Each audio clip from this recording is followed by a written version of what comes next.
Olá, amigos. Na reflexão de hoje, eu gostaria muito de analisar o tema espinho na carne.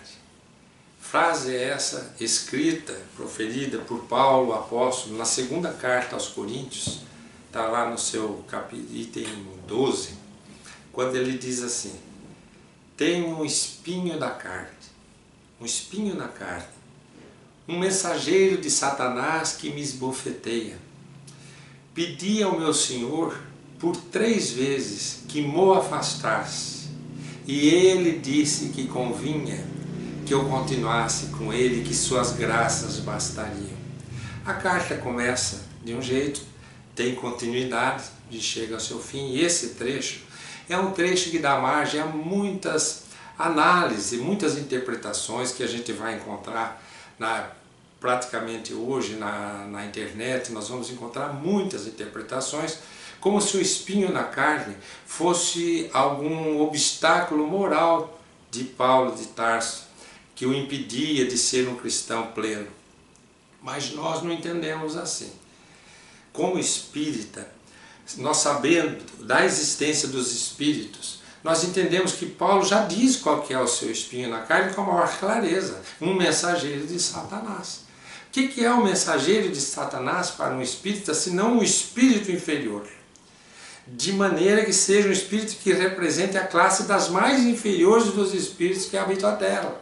Esteja no mundo espiritual, esteja encarnado, mas dos espíritos mais inferiores a ponto de ser citado ou classificado por Paulo como um mensageiro de Satanás. Quem seria Satanás? O líder desses espíritos. Então é um nome, é um título. Satanás é um título, como se fosse o líder dos espíritos inferiores que habitam a terra.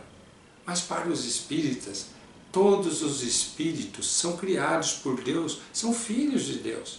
Criados simples e ignorantes que por seu livre-arbítrio escolheram o caminho e se tornaram o que são, mas vão se transformar um dia através de muitas reencarnações e sofrimentos atrozes muitas vezes, até se renderem às verdades eternas, até concluírem que só o amor nos conduz à paz que nós todos buscamos e necessitamos.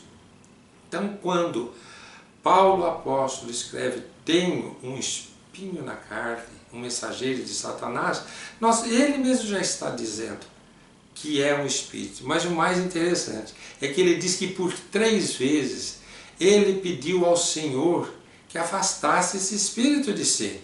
Então o que Paulo está fazendo? Ele está fazendo um processo espiritual, como nós os espíritas fazemos, ou as religiões fazem pensando no demônio, vamos dizer assim, quando lido com o demônio pede a ajuda do Espírito Santo.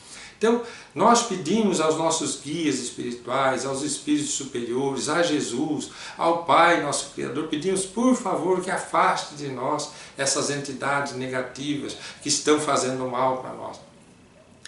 O Paulo, ele pede a Jesus. O que significa? Que ele conversa com Jesus. Ele diz lá, pedi ao meu Senhor. Ele está pedindo ao Cristo. Senhor, me afasta essa entidade da minha vida. E diz que Jesus respondeu para ele, ela vai continuar do seu lado. Convém que ela continue com você.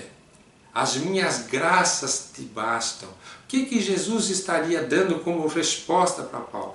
Prossiga na sua tarefa, enquanto esse espírito te atormenta, e você vai colhendo as bênçãos da tua própria tarefa, as graças, minhas graças, quer dizer, as bênçãos dessa tarefa, que são as consequências da prática do bem que ele vinha fazendo, e naturalmente ele mesmo, Paulo, iria resolver esse processo. E foi o que aconteceu. Todos nós sabemos que lá adiante, Paulo iria escrever uma outra epístola, uma carta, onde ele diz, hoje não sou eu mais quem vivo, é Jesus quem vive em mim. Cadê o mensageiro de Satanás? Então ele, na abnegação, na dedicação, no trabalho constante no bem, ele se liberta por suas próprias forças morais dessa entidade.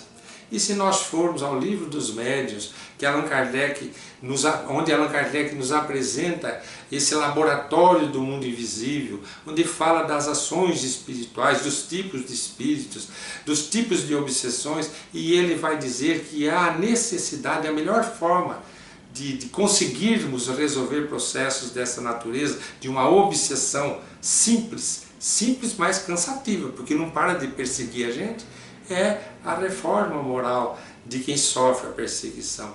É a prática do bem. Então, e a paciência, de maneira que você prossiga o seu trabalho até um dia que esse espírito não terá mais como te perseguir. Há uma história muito curiosa da vida de Chico Xavier, que os seus biógrafos apresentam, onde contam que Chico foi durante muito tempo, não sei se meses ou anos, perseguido por uma entidade muito inferior, que chegava a se apresentar com as posturas de um satanás, às vezes até idioplasticamente se apresentava com chifre e pés de bezerro, de carneiro, com rabo, se apresentava de maneira para assustar o Chico. Todos os dias via, e o Chico estava lá trabalhando, ou pegando as mensagens que ele havia recebido no centro espírita, às vezes fora de hora de trabalho, que ia transformar em livros, datilografando com todo o cuidado, ou passando a mão com caneta tinteiro, aquela que você molha a tinta e pá, e esse espírito vinha cheio de crueldade, querendo castigar o Chico. Você tem que apanhar, você tem que ser castigado, e vinha com um chicote na mão, contra esses historiadores, esses biógrafos. E aí, eles contam que o Chico, quando narrou-lhes essa história, disse o seguinte: olha, um dia eu cheguei para esse espírito, pedi para a Bezerra, pedi para Emmanuel que o afastasse, e eles diziam a mesma coisa que Jesus havia falado para Paulo. Não, convém que ele continue, Chico, vai trabalhando, um dia ele se cansa.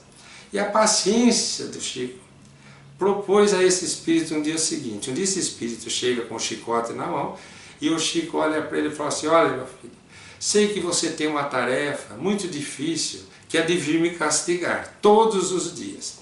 E eu tenho uma tarefa, que é com Jesus, o meu chefe, e ele quer que eu realize essas tarefas. E a minha tarefa e a sua não estão dando certo juntas. Então vamos fazer o seguinte: eu tenho uma hora do cafezinho, narro esses biógrafos, eu tenho uma hora do cafezinho às 3 da tarde, quando for a hora do café, você vem com o seu chicote, vem e me castiga, mas não atrapalha a minha tarefa com o meu chefe, que é o nosso Senhor Jesus Cristo. Você faz sua tarefa e eu faço a minha tarefa, assim nós ficamos em paz um com o outro. Não atrapalha, olha o que o Chico vai propor com o Espírito, não atrapalha o seu trabalho, o trabalho dele é assurar o Chico. Vocês pensam que espiritualmente não dói porque é invisível, mas a carga de energia que se descarrega numa chicotada espiritual, dói sim, gente. E dói muito na alma, principalmente numa alma sensível como a de Chico. E aí Chico disse que depois de um tempo, esse espírito chegou com o chicote, olhou para ele e falou: ah, Chico, com você não dá mesmo. E foi embora. E nunca mais apareceu. Dando concordância ao ensinamento que Allan Kardec nos apresenta, esses espíritos precisam da paciência de quem é perseguido, que a única coisa que pode cansá-los é o não cansaço de quem sofre a perseguição. E a prática do bem, da caridade, a oração, o amor ao próximo. E o Chico foi um exemplo de tudo aquilo que deveríamos aprender a fazer para podermos vencer essas lutas difíceis entre as nossas trevas e as trevas dos irmãos que nos agridem. Deus nos abençoe, até o nosso próximo encontro.